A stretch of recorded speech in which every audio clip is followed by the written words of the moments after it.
नमस्कार दोस्तों, आप सभी का स्वागत है स्टॉक मार्केट एसटीवी पर।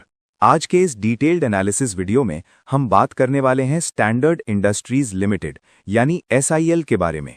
इस वीडियो में हम कंपनी का कंप्लीट फंडामेंटल एनालिसिस करेंगे, शेयर होल्डिंग पैटर्न को समझेंगे, फिर डेली और वीकली टेक्निकल चार्ट्स का डिटेल्ड एनालिसिस करेंगे और आखिर में एक ऑनेस्ट रिव्यू के साथ फाइनल ओपिनियन भी देंगे, जिसमें हम डिस्कस करेंगे कि नए इन्वेस्टर्स को इस स्टॉक में एंट्री लेनी चाहिए या नहीं, और जो लोग ऑलरेडी इन्वेस्टेड हैं उन्होंने बने रहना चाहिए या एग्जिट करना चाहिए। तो चलिए शुरुआत करते हैं। सबसे पहले कंपनी के ओवरव्यू की बात करते हैं। स्टैंडर्ड इंडस्ट्रीज एक टेक्सटाइल और ट्रेडिंग सेक्टर से जुड़ी कंपनी है, जिसका business primarily textile related products, fabrics, bedsheets, towels और एलाइड कैटेगरीज पर बेस्ड है।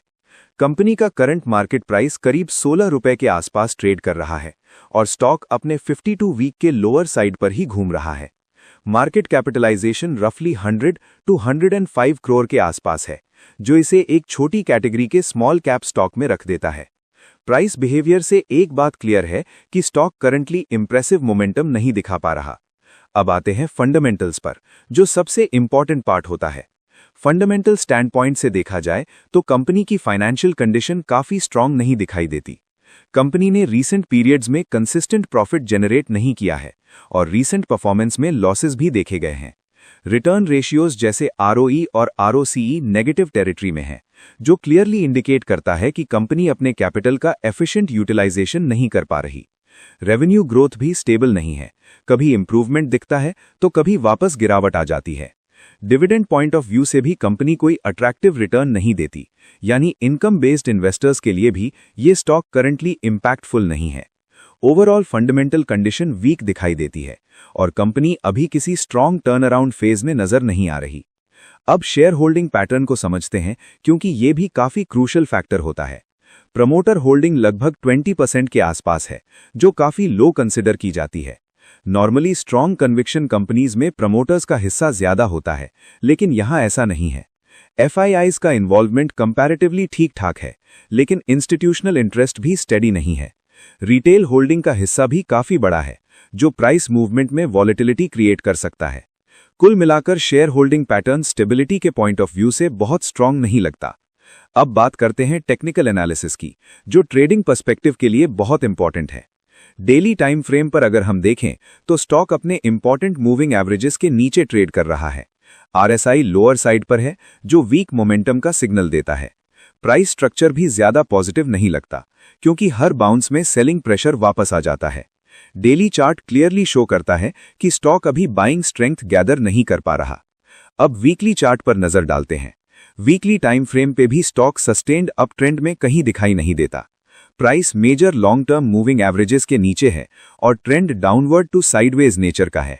जब तक प्राइस स्ट्रॉन्ग रेजिस्टेंस लेवल्स के ऊपर सस्टेन नहीं करता, तब तक कोई बिगर रिवर्सल या स्ट्रॉन्ग ब्रेकआउट की उम्मीद वीक ही नजर आती है। अब ओवरऑल रिव्यू की बात करते हैं। फंडामेंटल एंगल से स्टॉक वीक है, टेक्निकल एंगल से भी स्टॉक स्ट्रॉन्ग नहीं है, बिजनेस ग्रोथ स्टेबल नहीं है, प्राइस परफॉर्मेंस अट्रैक्टिव नहीं है, लॉन्ग टर्म स्ट्रेंथ भी अभी विजिबल नहीं है।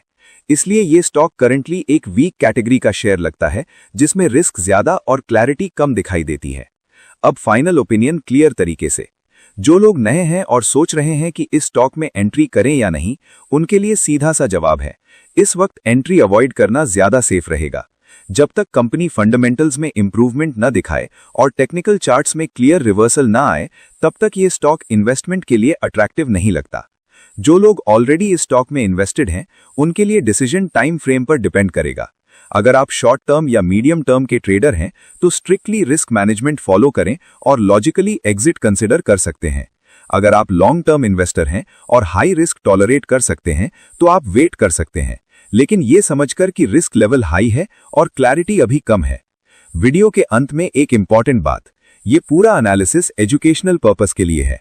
हम यहां किसी भी तरह का बाय या सेल रिकमेंडेशन नहीं दे रहे। स्टॉक मार्केट में इन्वेस्टमेंट करने से पहले अपने फाइनेंशियल एडवाइजर से जरूर कंसल्ट करें। अगर आपको ये डिटेल्ड एनालिसिस पसंद आया हो तो वीडियो को लाइक करिए, अपने दोस्तों के साथ शेयर करिए, चैनल को सब्सक्राइब करिए और कमेंट सेक्शन में बताइए कि नेक्स्ट किस स्टॉक का डिटेल्ड एनालिसिस चाहते हैं। धन्यवाद, मिलते हैं नेक्स्ट वीडियो में।